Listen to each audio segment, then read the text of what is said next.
Hello you guys, welcome back to my channel. My name is Jess if you guys are new here, and today we're going to be going through our December reading wrap up and our January TBR. I'm actually very excited to be going through this one with you guys. I feel like I had a really good reading month in December, although I feel like I also have been saying that for the last couple of reading months, so maybe I just had a really good 2024. I did do a video tier ranking all of my 5-star books. If you guys haven't seen that one already, those were all of my 5 stars from 2024. I did have one more 5-star which we'll talk about today, but I did decide that it would not have one in comparison to all of the other 5 stars, so that one is pretty accurate if you guys are interested in watching that. I read a total of 76 books this year and 26 of those were 5 stars, so definitely check that out if you want some more reading recommendations. But otherwise, I will also be having a video on Friday where I talk all about every single book that I read this year, so stay tuned for that too because I think that will be a good one as well. But otherwise, let's just stick to our monthly reading wrap up TBR video that we always do. I always love just kind of debriefing about each and every book with you guys in these wrap ups. I feel like they're really fun, so let's just get kicked off. The first set of books that I read, I'm actually going to kind of talk about all of these together, is the Mindfuck series. Now this one, title is crazy and also the covers are kind of explicit, so I wasn't really sure what to expect from this one, but I thought that it would be kind of an interesting series to wrap up the end of the year. Plus the first few at least are very short. The last one is the longest one, I think, but even still, that one was pretty short too. And overall, I think I would have to give this entire series a 4-star. Like, I really enjoyed it a lot. I don't think it's a 5-star series, just because like my 5-star series are reserved for like Harry Potter, you know? Like I can't give this one a 5-star series. But I think overall, I believe if I remember correctly, I gave the first one a 4-star. The second one, I gave a 3-star only because I think it was very similar to the first one if I remember correctly. And then the third, fourth, and fifth, I rated all 4 stars. So I really liked the series. Basically, just to give you guys a explanation of like what the entire series is about. It's about this girl who, imagine the show Dexter. So basically this girl has been wronged by a couple of people in her life, actually like an entire town. She really took time over the last 10 years or so to sort of reflect on everything that happened and make sure that she can train herself up and just take slow precautions to eventually take her own revenge.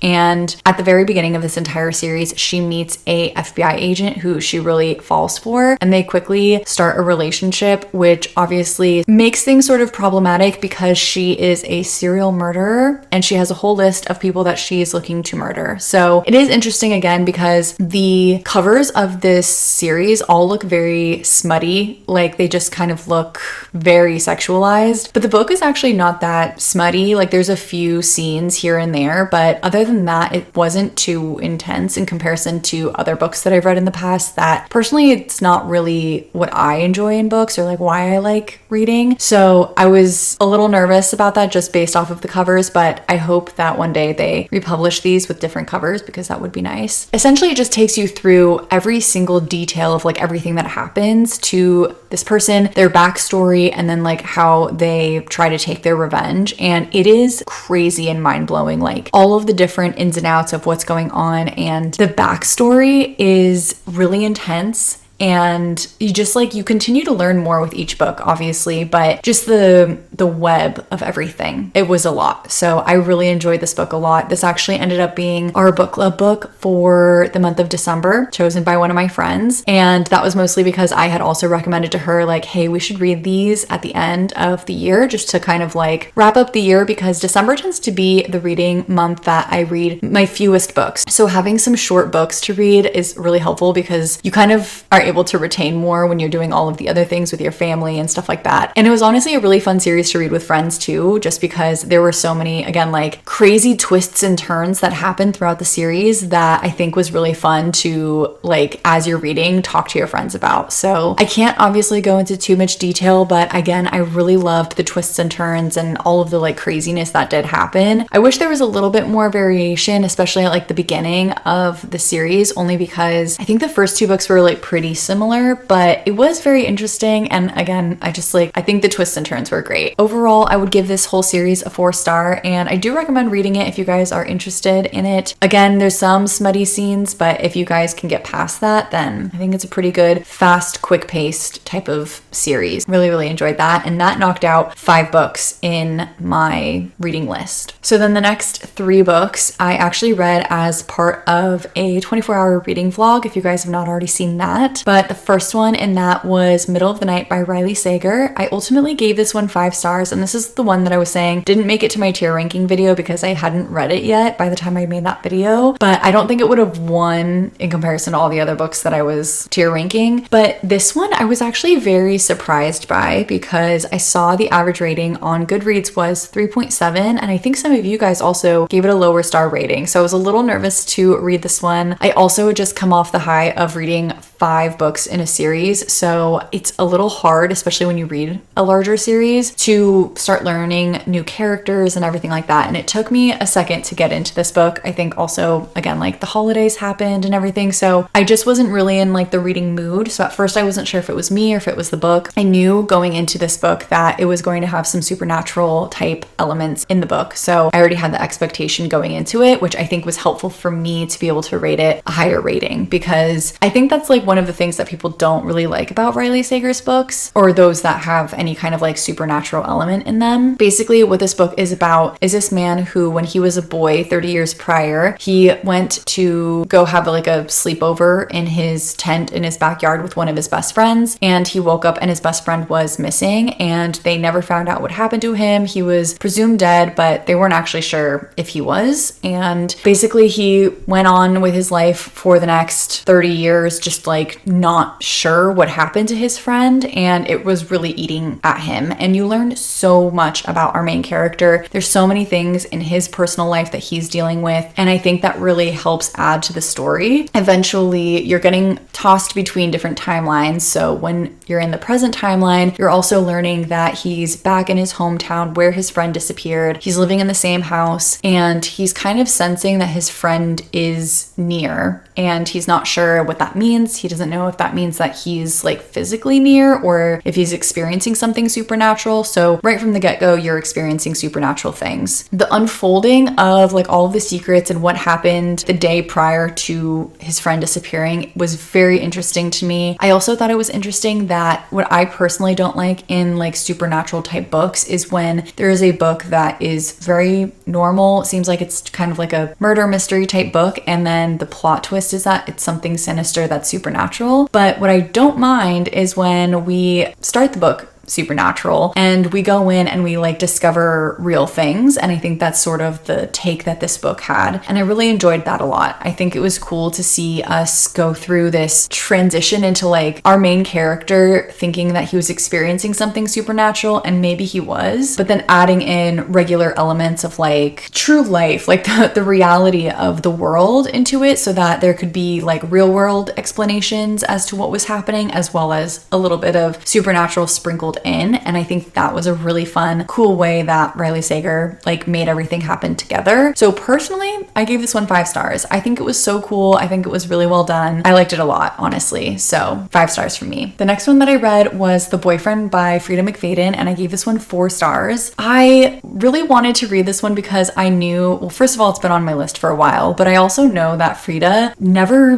disappoints. Like I'm always gonna at least give it probably like a 3 or a 4 star. I think I've only not liked one of her books. Something that I don't love that she does though is she kind of like recaps her chapters at the end of every chapter, but her chapters are short enough that you don't need that recap. But it actually worked well for me because I read a good chunk of this book as an audiobook. So I actually really liked that recap that she tends to do, just because I could make sure that I understood every detail that she wanted me to understand in that chapter. So it was really helpful. Essentially what this book is about is this girl who has been single for way too long, in her opinion, and she's trying to go on different dates, and she has a really bad date, and as she's heading home she has this really bad experience with this bad date, and someone kind of like swoops in to rescue her, and she never sees him again, and she's just like, that was crazy. I kind of wish I would have gotten to know who that person was, because maybe that's the type of person that I want to date. And then, like, long story short, some crazy things start happening, and I don't want to give too many details away. I really liked the way that things happened and like unfolded, because honestly, like, the whole time I was pretty surprised. I didn't give this one 5 stars because I didn't get that 5-star feeling from it. Like, I don't know what exactly was missing for me, but something was. But overall, like, I think that the twist at the end was crazy. There are a few points where I was like, that wasn't really necessary, or that didn't really make sense, or whatever. But other than that, honestly, I think the book was really well done, especially for like just a quick binge read type of book. Again, Frida never really disappoints for me, so I've really enjoyed it a lot. But overall, I gave this one 4 stars. I thought it was really well done. Not an all-time favorite, but definitely a good one. And if I had to recommend a book by Frida McFadden for someone new, I think this would be one of the books that I would probably recommend. The last book that I read